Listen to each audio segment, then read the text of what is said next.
Di sebuah desa kecil di kaki gunung, berdiri sebuah rumah tua yang dikenal penduduk sebagai Rumah Kartini. Sudah puluhan tahun rumah itu kosong, ditinggalkan begitu saja setelah pemiliknya, seorang wanita muda bernama Kartini, meninggal secara misterius malam sebelum pernikahannya. Konon katanya, Kartini hamil di luar nikah. Kekasihnya pergi tanpa kabar, dan ia ditinggal menanggung malu. Malam itu, tubuh Kartini ditemukan tergantung di pohon pinus belakang rumahnya, mengenakan gaun putih berlumuran darah. Perutnya robek seolah-olah bayi dalam kandungannya dipaksa keluar. Sejak saat itu, tidak ada yang berani mendekati rumah itu. Tapi manusia selalu punya rasa ingin tahu yang sulit dibendung. 5 mahasiswa dari jurusan antropologi Universitas Gadjah Wijaya datang ke desa itu. Mereka ingin meneliti cerita-cerita rakyat dan fenomena supranatural yang berkaitan dengan budaya lokal. Saat mendengar kisah tentang rumah Kartini, mereka langsung tertarik. Cuma mitos, kata Edo, si pemimpin tim. Orang desa suka lebay. Warga desa memperingatkan mereka untuk tidak bermalam di sana, apalagi saat malam Jumat Kliwon. Tapi kelima mahasiswa itu bersikeras. Mereka masuk ke rumah tua itu, mendirikan tenda di dalam ruang tamu, yang dipenuhi debu dan sarang laba-laba. Malam itu, suara tangisan bayi terdengar samar dari arah dapur. Nina, satu-satunya perempuan di kelompok itu, menggigil. "Kalian dengar nggak?" bisiknya. "Paling kucing," sahut Budi sambil tertawa. Tapi semua suara tiba berhenti bersamaan dengan hawa dingin yang merambat dari lantai, dan bau anyir yang menyengat.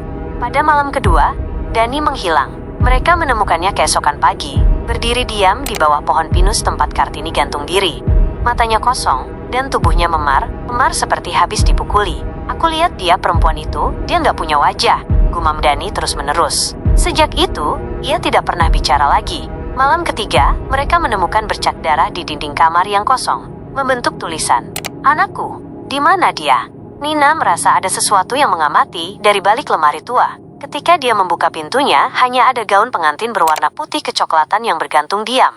Tapi ketika ia menyentuhnya, lemari menggelegar menutup sendiri, dan dari balik pintu terdengar bisikan, "Mau gantiin aku?" Edo yang penasaran mulai meneliti surat kabar lama. Ia menemukan artikel koran kuning tahun 1969. Mayat wanita muda ditemukan tergantung. Janinnya hilang secara misterius. Diduga kuat korban dibunuh sebelum akhirnya digantung untuk menyamarkan peristiwa sebagai bunuh diri. Calon suaminya, yang merupakan anak kepala desa, lenyap tanpa jejak. Kisah Kartini ternyata bukan mitos. Ia dibunuh dan bayinya hilang entah kemana. Nina tiba kerasukan. Suaranya berubah menjadi parau dan penuh amarah. "Mereka ambil anakku. Kembalikan, kembalikan." Dari dalam tembok rumah, mereka menemukan sebuah peti kayu tua yang tersegel. Saat membukanya, bau busuk menyeruak dan di dalamnya ada tulang belulang bayi yang dibungkus kain putih. Teriakan menggema dari seluruh sudut rumah. Bayangan putih berambut panjang menjuntai muncul di langit-langit, bergerak perlahan ke arah mereka. "Sekarang kalian, ikut aku." Malam terakhir, hanya Edo yang selamat. Ia ditemukan warga pagi harinya, berjalan sendirian di jalan desa. Tubuhnya lemas, rambutnya memutih. Ia tidak pernah bicara lagi, kecuali satu kalimat yang selalu ia ulang. Setiap malam, sambil menatap kosong ke arah jendela. Dia masih mencari, dan dia tahu siapa yang ambil anaknya. Rumah Kartini masih berdiri di sana. Dan setiap malam Jumat Kliwon, suara tangisan bayi dan tawa wanita dari dalam rumah itu masih terdengar.